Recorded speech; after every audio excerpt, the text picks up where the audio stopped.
marché avec lui, qui a versé son sang pour mon salut. Oh, quel transport d'allégresse pour moi. Le sentir à mes côtés dans la carrière des élus. Quel honneur, oh mon Seigneur de gloire. Oh, quelle joie de marcher avec lui, avec lui. Oh, quelle joie de marcher avec lui, avec lui. Jésus conduit tous les pas de mon séjour ici-bas. Oh, quelle joie de marcher avec lui, avec lui.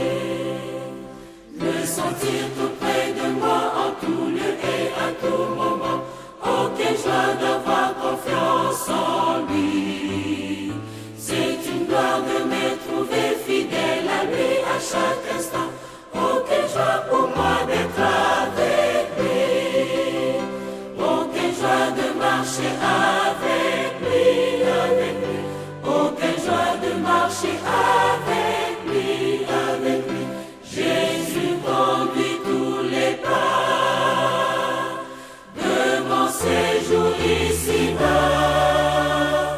Oh, quelle joie de marcher avec lui, avec lui. Sur ces pas, je ne serai jamais déçu ni égaré, en chemin vers la cité divine. Mesdames et messieurs, frères et sœurs, chers amis, que Dieu vous bénisse abondamment.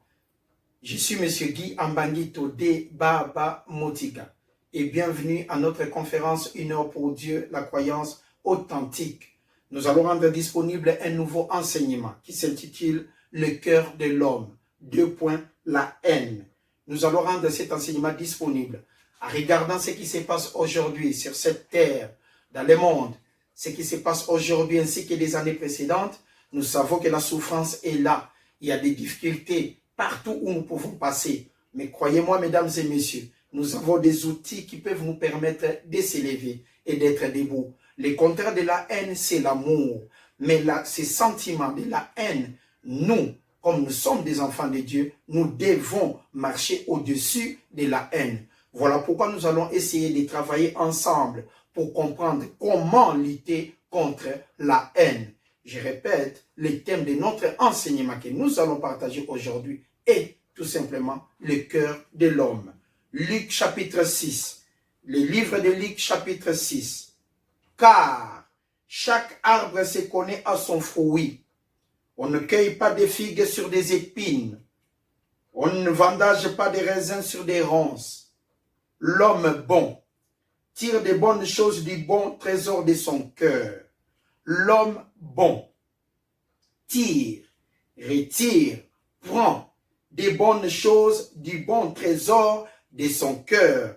Ici, le cœur représente la partie la plus profonde de l'être humain. Je ne parle pas du cœur comme étant la pompe que nous avons pour amener de l'oxygène dans notre sang, mais je parle du cœur, la partie la plus profonde de l'homme, notre intelligence, là où provient tout.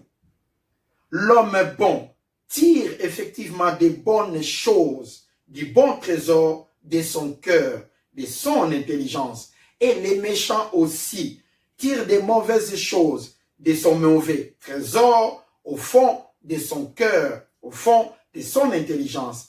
Car c'est de l'abondance du cœur que la bouche parle. Tout ce que nous voyons, tout ce que nous pouvons voir dans la vie, les sentiments que nous pouvons développer, c'est par rapport à du vécu. Ce que nous avons vécu, si c'est mal, à ce moment-là, nous réagissons par rapport à ça. Mais la seule chose qui peut dominer ces sentiments, de la haine, qui peut se développer dans l'intelligence de tout un chacun, est tout simplement l'amour. Qu'est-ce que la haine? Qu'est-ce que la haine en profondeur? La haine est un sentiment qui porte une personne à souhaiter ou à faire du mal à une autre, ou à se réjouir de tout ce qui lui arrive, de fâcher, vouer à quelqu'un une haine implacable.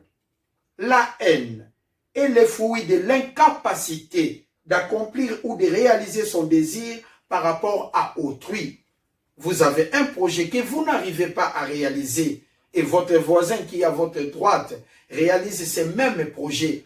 et vous avez disposé des mêmes outils. Mais lui, il a réussi par rapport à la volonté qu'il avait de réussir dans sa vie. Et à ce moment-là, vous regardez que vous avez échoué. Au lieu d'accepter la situation, vous avez développé à ce moment-là ce que nous appelons la jalousie ainsi que l'envie. Et la sommation de ces deux sentiments crée la haine. Et celui qui a la haine vis-à-vis de l'autre ne peut apporter que de la destruction fatale. C'est que nous disons la haine en profondeur. Selon les normes établies dans la parole de Dieu, nous allons voir qu'est-ce que la haine et qu'est-ce que la haine peut apporter dans la vie de quelqu'un. C'est lui qui détient de la haine. Qu'est-ce qu'il peut faire en face de son prochain? La haine, ces sentiments d'hostilité, d'inimitié, la malveillance ainsi que de ces ressentiments que tout être humain des fois a des difficultés de supporter, peut nous apporter, peut nous conduire là où on n'a pas prévu. Nous allons voir ça selon la parole de Dieu. En Exode chapitre 1, du verset 1 au verset 22, nous allons voir l'histoire des enfants d'Israël en Égypte et comprendre ce qui s'est passé. Voici les noms des fils d'Israël, venus en Égypte avec Jacob et la famille de chacun d'eux. Ruben, Siméon, Lévi, Juda, Issachar, Zaboulon, Benjamin, Dan, Nephtali, Gad et Aser. Les personnes ici de Jacob étaient au nombre de 70 en tout. Joseph était alors en Égypte. Joseph mourut, ainsi que tous ses frères de toute cette génération-là. De plus en plus, verset 7, les enfants d'Israël furent féconds et multiplièrent. Ils s'accrurent et devinrent de plus en plus puissants. Les enfants d'Israël deviennent de plus en plus puissants par rapport à leur intégration à l'Égypte, par rapport à leur force de vaincre, par rapport à un projet qu'ils avaient. Un être humain sur cette terre dans la vie doit avoir un projet, doit avoir des ambitions pour réussir dans la vie. Nous devons avoir des ambitions. Voilà pourquoi on se lève tôt, on se rend au travail. Nous recevons un salaire. Par rapport à ces salaires, nous avons toujours des projets. Un être humain, un croyant qui connaît la parole de Dieu, dispose toujours d'un projet. Les enfants d'Israël en Égypte ont vécu là-bas et ils avaient des projets. Et ils devinrent de plus en plus puissants. Et le pays en fut rempli. Il s'éleva sur l'Égypte un nouveau roi qui n'avait point connu Joseph. Il dit maintenant à son peuple, voilà ces enfants, ces étrangers, les enfants d'Israël, qui forment un peuple plus nombreux et plus puissant que nous. Ici, nous voyons la comparaison par rapport au Pharaon. Il a dit par rapport à son peuple, au moment actuel que nous vivons, les Égyptiens, par rapport aux enfants d'Israël, ces étrangers qui sont venus chez nous, ils sont devenus plus puissants. Parce que ces étrangers, ils avaient de l'ambition.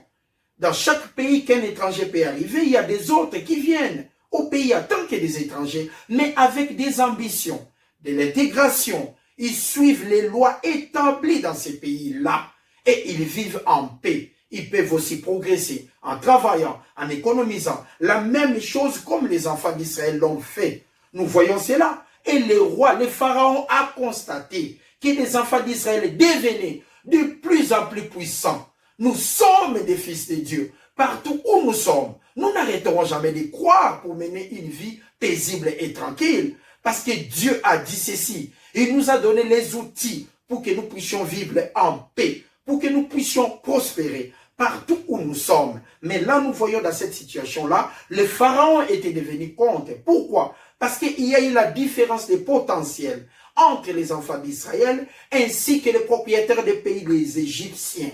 Ils ont vu ça qu'il y avait une différence de potentiel. Alors le pharaon n'était pas content. Verset 10. Allons, la haine se développa. Maintenant, voici le projet de la haine. Allons, montrons-nous habiles à son égard, empêchons qu'il ne s'accroisse et qu'il survienne une guerre, il ne se joigne à nos ennemis pour nous combattre et sortir ensuite du pays. Nous voyons ces projets. Ce projet est tiré d'où? Ce projet est tiré d'où? Il est tiré des livres de Luc que nous avons lus précédemment. Car chaque arbre se connaît à son fruit. On ne cueille pas de la figue ou sur des épines et on ne vendage pas des raisins sur des ronces. L'homme bon tire des bonnes choses du bon trésor de son cœur. Nous, en tant que des croyants, nous sommes remplis de la parole de Dieu. Et nous tirons des bonnes choses de la parole de Dieu qui réside dans notre intelligence. Et c'est lui, la personne qui n'a pas l'intelligence renouvelée selon la parole de Dieu. Il tirera quoi? Des mauvaises choses au fond de son intelligence. Et ce projet-là, étant consommé, ça forme ce que nous appelons la haine. Les complexes d'infériorité ainsi que de supériorité, la jalousie et l'envie, l'incapacité d'avancer et être jaloux des autres. Verset 11. Et l'on établit sur lui des chefs des corvées, des travaux durs, forcés, afin de l'accabler des travaux pénibles. C'est ainsi qu'il bâtit les villes de Python ainsi que de Ramsès, pour servir des magasins à Pharaon. Verset 12. Mais plus on l'accablait, plus il multipliait et s'accroissait, les enfants d'Israël. Et l'on prit aversion les enfants d'Israël. Plus un croyant, il est solide. Plus un croyant a la parole de Dieu surabondée en lui. Plus il a des problèmes et plus il a des solutions. Parce que nous marchons par-dessus, selon la parole de Dieu. Passova, la Pâque. Nous marchons par-dessus parce que Jésus-Christ est mort pour nous. Jésus-Christ a été crucifié pour nous et il a été ressuscité par la puissance énorme de Dieu, par son amour qui nous a aimés les premiers, quelle que soit la situation qu'on peut vivre. Même si on est accablé, la parole de Dieu nous dit que 1000 tombent à gauche, 10 000 tombent à notre droite et nous ne serons jamais atteints. Même si nous sommes accablés, nous marcherons toujours par-dessus, pas sauve, passer par-dessus, selon la parole de Dieu. Nous allons voir la suite. Alors les Égyptiens, qu'est-ce qu'ils ont fait? Ils ont cherché encore d'autres solutions. Réduisir les enfants d'Israël à une dure servitude. Ils leur rendirent la vie amère par des rudes travaux en argile et en briques et par tous les ouvrages des champs. Et c'était avec cruauté qu'ils leur imposaient de toutes ces charges. Les rois d'Égypte parla aussi aux sages femmes des Hébreux, nommés Shifra ainsi que l'autre Pua. Il leur dit, quand vous accoucherez les femmes des Hébreux et que vous les verrez sur le siège, si c'est un garçon, faites-le mourir. Et si c'est une fille, laisse-la vivre. Ainsi de suite. Nous voyons cela. Ce projet est sorti de quoi? De l'envie, de la jalousie et de la haine. Un être humain qui a ces corps corruptibles, si nous n'avons pas la parole de Dieu qui prédomine dans notre intelligence, même au moment de l'échec, croyez-moi mesdames et messieurs, vous pouvez échouer, mais avec la puissance et l'amour de Dieu, vous pouvez recommencer votre projet et réussir. Vous n'avez pas besoin de regarder autrui, de regarder à gauche et à droite et créer de la jalousie, de l'envie. Cette situation étant consommée, la somme de l'envie, de la jalousie, du complexe d'infériorité et de supériorité apporte la haine. Et la haine est un sentiment qu'on souhaite à quelqu'un que l'échec est un sentiment de destruction que nous pouvons voir aujourd'hui. Nous pouvons voir aujourd'hui. Il n'y a pas d'amour. Il n'y a pas d'amour. Aujourd'hui, il n'y a pas d'amour. Vous pouvez voir quelqu'un mourir de faim, mais à 100 mètres, il y a des gens qui ont de la nourriture. Mais on n'a plus cet amour-là. Ce sentiment de haine qui se développe de l'un par rapport à l'autre. Ce sentiment de complexe d'infériorité qui se développe de l'autre par rapport à autrui. Nous voyons cela.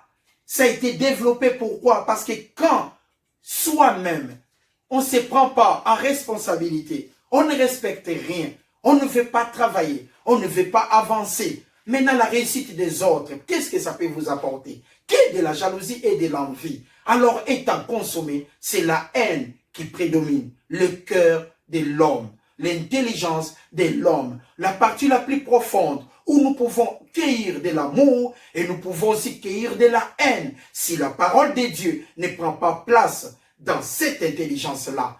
Voilà pourquoi Dieu nous dit, nous devons nous aimer les uns les autres. Nous devons considérer autrui, que la haine soit loin de nous. Comment vaincre la haine? C'est justement par l'amour. Genèse chapitre 4. Nous allons voir des exemples de la haine en profondeur.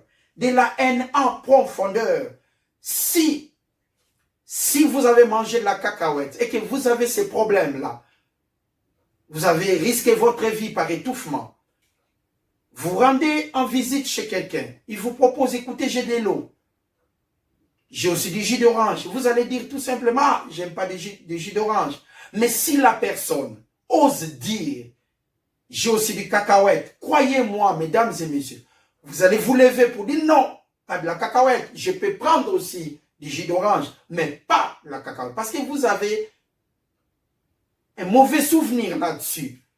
Vous avez risqué votre vie et ça reste dans votre intelligence. Je me souviens, mesdames et messieurs, quand j'étais au pays, rendre visite à ma mère. Au moment des retours, elle m'a dit ceci, Guy, dans une des dialectes de notre pays, le Kikongo, il m'a dit, Guy, Kizengi Umvoa. Ce qui veut dire tout simplement, considère tout le monde qui est tout près, qui est à côté de toi. Considère tout le monde. Il m'a dit, Guy, si quelqu'un ne peut pas marcher, mais peut t'apporter de l'aide, si quelqu'un ne peut pas courir, mais il peut t'apporter de l'aide. Si quelqu'un ne peut pas parler, mais avec des gestes, il peut t'apporter de l'aide. J'ai dit, maman, ça sort d'où cette phrase? Il m'a dit, Guy, dans un village, il y avait un roi qui régnait. Il avait séparé les villages à deux, les gens qui sont aptes et les gens qui sont inaptes. Il a séparé. Les gens qui sont inaptes n'étaient pas intégrés dans son système de règne. Ils n'étaient pas intégrés. Un jour, il avait organisé une fête. Et le roi ne savait pas que son fils aussi voulait avoir sa place. Il ignorait ça. En organisant la fête, ils étaient là, les gens que lui estimait aptes. Et les inaptes étaient de côté. Son fils envoya quelqu'un pour mettre du poison dans son verre. Le roi, avant de boire, dans les groupes des inaptes, selon son point de vue, il y avait, l'une des personnes avait vu qu'on avait mis du poison dans les verres du roi. Il a signalé à la reine. Il a crié pour dire à la reine, dis au roi de ne pas boire. Le roi demanda à la reine, qui t'a dit ça? Et la reine monta du côté où il y avait des inaptes. Le roi dit, il ne faut pas les considérer. Ils ne sont pas intégrés dans notre société. Parce que eux, ils étaient peut-être malades. Parce que eux, ils avaient des défauts. Parce que eux ne pouvaient rien apporter au roi, selon les points de vue du roi.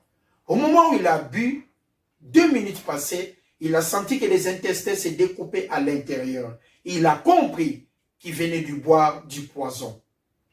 Et avant sa mort, il a dit à la reine, Kizengi Umvoa.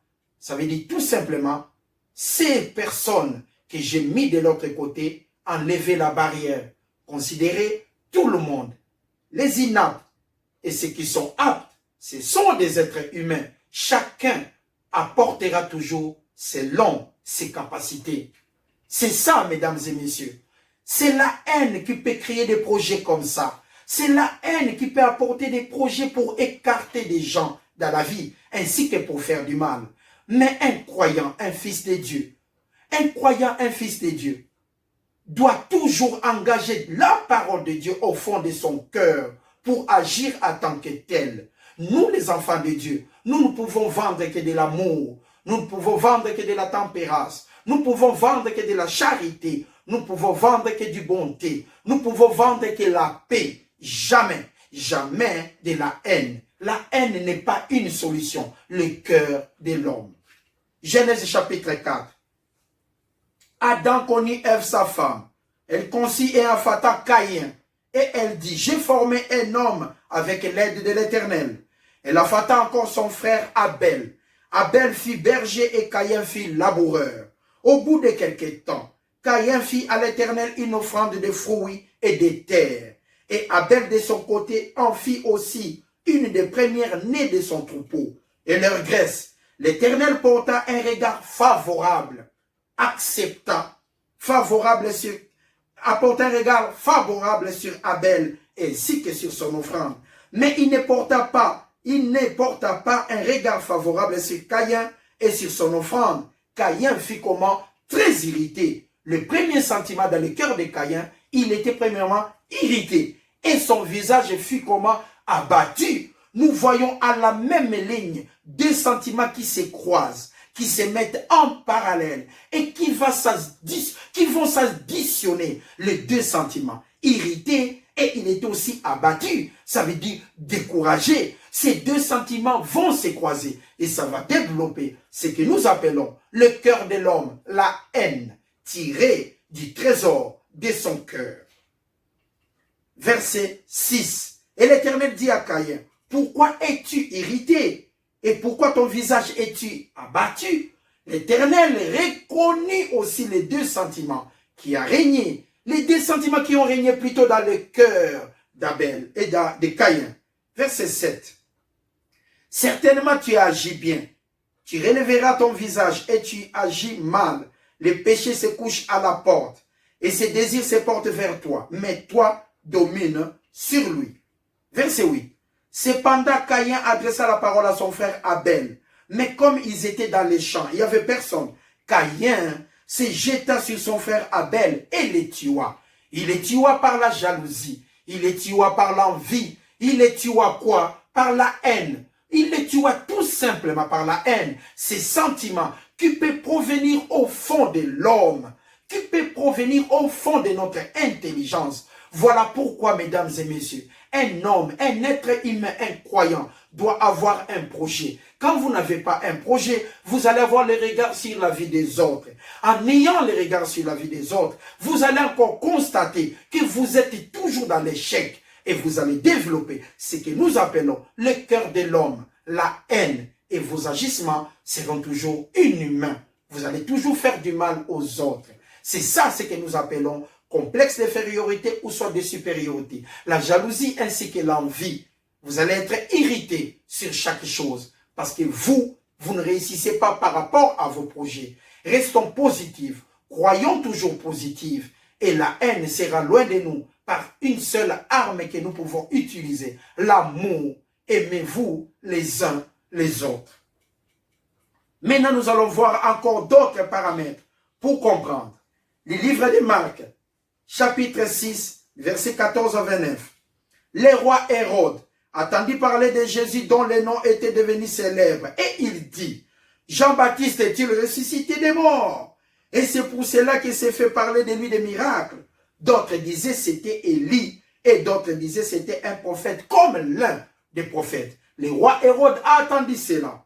Mais Hérode en apprenant cela disait, c'est Jean que j'ai fait décapiter, c'est lui qui est ressuscité. Car Hérode lui-même avait fait arrêter Jean et l'avait fait lier en prison à cause d'Hérodias, femme de Philippe son frère, parce qu'il avait épousé. Verset 18. Et que Jean lui disait, il n'était pas permis. Jean ramenait Hérode à la ligne droite. Et que Jean lui disait, il n'était pas permis d'avoir la femme de ton frère. Hérodias aussi était irrité contre Jean. Pourquoi? Parce que Hérodias voulait, mais Jean était contre et voulait. Hérodias voulait les faire mourir. Il voulait les faire mourir. Pourquoi? Parce que Jean n'avait pas développé. Jean n'avait pas développé ses sentiments de s'aligner par rapport à son point de vue, qui était tout à fait mauvais. Ce n'était pas un bon projet de prendre la femme d'autrui ou de prendre le mari d'autrui. Ce n'était pas un bon projet. Jean ne pouvait pas soutenir parce que c'était Hérode. Non, il était hors de question. Parce que Jean, son père, est le créateur des cieux, de la mer, de la terre, de tout ce qui s'y trouve. Jean n'avait pas peur. Jean voulait développer la volonté de son papa, le Dieu Tout-Puissant. Il a dit à Hérodias, ce n'était pas une bonne idée. Mais Hérodias avait développé quoi? La haine vis-à-vis de Jean-Baptiste. La haine, un mauvais projet. La haine, un mauvais sentiment. La haine qui n'est pas une bonne solution. Un homme, une femme de Dieu ou une fille, un fils de Dieu ne peut pas avoir de la haine. C'est un sentiment par rapport au croisement des défaillances, de l'incapacité qu'on peut développer en soi-même et ne pas reconnaître cela. Et ça développe de la haine. Ça développe de la haine. Pour installer une installation électrique à la maison, on appelle un électricien. Si vous avez des problèmes sanitaires, vous appelez quelqu'un qui travaille dans les sanitaires. Si vous avez un problème de frigo, vous appelez un frigoriste. À quoi il peut y avoir de la jalousie entre un frigoriste qui répare des frigos ainsi qu'un électricien qui fait des installations électriques? Chacun reste à sa place et ça suffit largement. On vous donne votre travail. Vous venez tous les jours en retard. Vous ne respectez pas votre propre travail. Un jour, vous êtes viré. Et vous reconnaissez maintenant que vous étiez dans l'erreur, mais trop tard. Maintenant, vous regardez les autres qui se réveillent à 5 heures, qui se rendent avec joie et simplicité de cœur au travail. Vous les enviez. Vous développez de la haine par rapport aux autres. Et vous ne reconnaissez pas vos agissements qui n'étaient pas exacts. Et là, c'est ça ce qui développe de la haine, le cœur de l'homme. Là, on peut tirer du bon, là, on peut aussi tirer du mauvais. Mais nous, en tant que des croyants, nous tirons toujours du bon. Parce que la parole de Dieu réside dans nos cœurs, dans nos intelligences. La haine, loin de nous, nous apportons que de l'amour. Voilà pourquoi la parole de Dieu est là pour que nous puissions la soutenir sur tous les plans. Nous voyons l'agissement d'Hérodias. Hérodias a désiré quoi? La tête de Jean-Baptiste. Parce que Jean-Baptiste n'a pas soutenu son projet. Mais elle ne pouvait pas car Hérode craignait Jean, les connaissant pour un homme juste et saint. Il les protégeait et après l'avoir attendu était souvent perplexe et l'écoutait avec plaisir. Cependant, un jour propice arriva lorsque Hérode a fêté son anniversaire, la naissance, donna un festin assez grand aux chefs militaires et aux principaux chefs de la Galilée. La fille d'Hérodias entra dans la salle, elle dansa et plut à Hérode, à ses convives. Le roi dit à la jeune fille, demande-moi tout ce que tu voudras et je te le donnerai. Il ajouta avec serment, ce que tu me demanderas, je te le donnerai. Fils, la moitié de mon royaume. Étant sortie, elle dit à sa maman, Hérodias, qui demanderai-je? Et sa maman répondit, la tête de Jean-Baptiste. La tête tout simplement de Jean-Baptiste. Hérodias demanda, elle dit à sa fille, demande rien que la tête de Jean-Baptiste. Vous savez pourquoi? Par la haine, par la jalousie, par l'envie. Nous soutenons la parole de Dieu. Si quelque chose n'est pas normal, nous disons, ce n'est pas normal. Nous sommes des êtres humains. Nous pouvons pécher, mais nous demandons pardon à notre papa. Si quelque chose n'est pas normal, nous disons que ce n'est pas normal. Pourquoi? Parce que nous soutenons tout simplement la parole de Dieu. Mais regardez là où la haine peut amener quelqu'un. Là où la haine peut amener quelqu'un. Le cœur de l'homme. Garder du mauvais trésor et tirer tout ce qui est mauvais. Hérodias ne demanda tout simplement que la tête de Jean-Baptiste.